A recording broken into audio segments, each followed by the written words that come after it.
Bonjour et bienvenue. Imaginez un peu, recevoir une lettre qui peut, du jour au lendemain, changer complètement la donne pour une de vos actions. Eh bien, c'est exactement ce qui se passe avec une offre publique de retrait, la fameuse OPR, et croyez-moi, comprendre ce mécanisme, ce n'est pas une simple option, c'est absolument crucial si on ne veut pas juste subir la situation.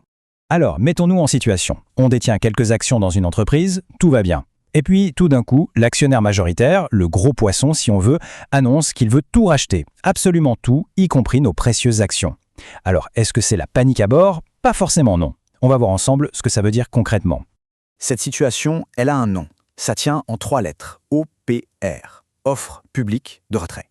En clair, c'est une opération où l'actionnaire principal met sur la table une offre pour racheter toutes les actions qui circulent. Et le but, il est très clair, c'est de sortir l'entreprise de la bourse, de la rendre 100% privée. C'est un peu comme si on fermait la boutique au grand public.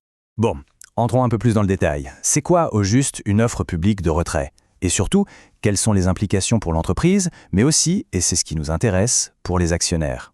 L'objectif principal, le but ultime d'une OPR, c'est vraiment ça. Faire en sorte que l'entreprise ne soit plus cotée en bourse. Ça veut dire qu'une fois que c'est fait, eh bien, c'est fini. On ne peut plus acheter ou vendre ses actions aussi facilement qu'avant sur le marché. C'est un changement radical. Concrètement, ça se présente comment? Eh bien, l'initiateur de l'offre, donc l'actionnaire majoritaire, met une proposition sur la table. Il dit « Voilà le prix que je vous offre pour vos actions et vous avez jusqu'à telle date pour accepter ». C'est un cadre très strict. Il y a un prix, une durée et c'est tout. Il n'y a pas de place pour la négociation, les conditions sont fixées. Ok, mais on peut légitimement se poser la question, pourquoi? Pourquoi un actionnaire qui a déjà le contrôle se lancerait dans une opération pareille, qui coûte quand même très cher? Quelles sont les vraies raisons qui se cachent derrière cette volonté de tout racheter? En fait, il y a plusieurs motivations et elles sont souvent très stratégiques. D'abord, simplifier la vie. Ne plus être en bourse, ça veut dire beaucoup moins de contraintes, moins de paperasse, moins de coûts. C'est aussi un moyen de reprendre 100% des commandes pour, par exemple, restructurer l'entreprise tranquillement sans avoir à se justifier en permanence. Et puis, il faut le dire, c'est aussi présenté comme une façon d'offrir une porte de sortie claire et nette aux actionnaires minoritaires.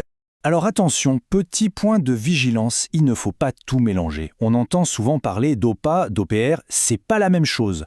Une OPA, une offre publique d'achat, son but c'est de prendre le contrôle, mais la boîte reste en bourse. L'OPR, ce qui nous intéresse aujourd'hui, le but c'est de sortir de la bourse.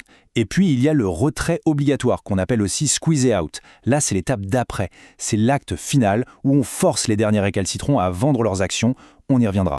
Tout ça, ça peut faire un peu peur, on a l'impression d'un truc très complexe. Mais en réalité, le processus est super encadré, très réglementé. Allez, on va décortiquer ensemble les grandes étapes d'une OPR, de la toute première annonce jusqu'à la sortie de la bourse. Alors, comment ça se passe, étape par étape? D'abord, il y a l'annonce, le prix, le calendrier, tout est rendu public. Ensuite, la documentation, c'est la notice d'information avec tous les détails. Après ça, top départ, c'est l'ouverture de l'offre. C'est le moment où les actionnaires peuvent décider de vendre. Vient ensuite la clôture, fin du jeu, on compte qui a vendu. Juste après, c'est le règlement, où l'argent arrive sur le compte et les actions changent de main. Et l'étape finale, si les conditions sont réunies, c'est la radiation. L'entreprise n'est officiellement plus en bourse. Pour un actionnaire qui se retrouve dans cette situation, il y a quelques points absolument essentiels à surveiller. Le premier, évidemment, c'est le prix. Est-ce qu'il y a une belle prime par rapport au cours de l'action? Deuxièmement, la période de l'offre. Les dates sont cruciales parce qu'une fois la date limite passée, c'est terminé. Troisième point, hyper important, le rapport de l'expert indépendant. C'est lui qui va dire si le prix proposé est juste. Et enfin, il faut avoir conscience qu'il y a un cadre réglementaire très strict qui protège les investisseurs. On arrive maintenant au cœur du sujet, le moment fatidique où il faut prendre une décision. L'offre est là. Accepter? Refuser? Pour aider à y voir plus clair, voici une sorte de checklist, les bonnes questions à se poser. D'abord, le prix. Est-ce que c'est une offre correcte? Est-ce que la prime est intéressante? Ensuite, la valorisation. Comment est-ce qu'ils ont bien pu arriver à ce chiffre? C'est important de comprendre ça. Il faut aussi penser au scénario de radiation. Qu'est-ce qui se passe concrètement si on garde ses actions et que la boîte devient privée? Et ça mène directement au risque de retrait obligatoire. Est-ce qu'on risque d'être forcé de vendre de toute façon? Bien sûr, il faut noter en rouge dans son agenda les dates limites et penser aux implications fiscales de l'opération. S'il y a un risque, un seul, à vraiment bien comprendre, c'est celui de l'illiquidité. C'est le mot-clé. Si on choisit de conserver ses actions et que l'entreprise quitte la bourse, ces actions deviennent illiquides. Ça veut dire quoi? Ça veut dire qu'il sera quasi impossible de les vendre. Il n'y a plus de marché, plus d'acheteurs, on se retrouve en quelque sorte coincé avec. Donc au bout du compte, le choix est assez simple. Il se résume à 2 chemins, 2 options bien distinctes. D'un côté, on a le chemin 1, accepter l'offre. L'avantage, c'est la certitude. On a un prix défini, une liquidité garantie, on sait où on va.